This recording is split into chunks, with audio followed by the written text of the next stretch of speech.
আজকে হচ্ছে বরের মেহমান এসেছিল আমার না।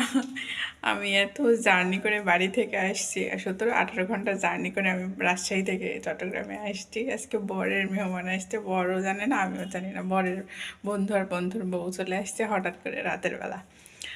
তো রাতের বেলা মেহমান আসলে তারা তো নতুন আসছে আমাদের বাসায়, এর আগে কখনো আসেনি, তো কি করব। তো যা ছিল তা দিয়ে আজকে এই যে বিরিয়ানি রান্না করছিলাম, তো খাইয়ে চলে গেছে। এই যে এখন অনেকগুলো বিরিয়ানি আছে, গরুর মাংস দিয়ে বিরিয়ানি রান্না করছিলাম। তো যেহেতু খাইয়ে চলে গেছে, এখন এতগুলো আছে, এটা কালকে বরকে খাওয়াবো। আর অনেক কিছু রান্না করছিলাম, গরুর ভুঁড়ি ছিল, তারপরে গরুর মাংস ছিল, মুরগির মাংস ছিল, চা করছিলাম, তারপরে হচ্ছে চিতাই পিঠা করছিলাম। এই যে অনেক ফুলকো ফুলকো চিতাই পিঠা করছিলাম। সবাই খাই চলে গেছে, কিন্তু আমার এখনও খাওয়া হয়নি।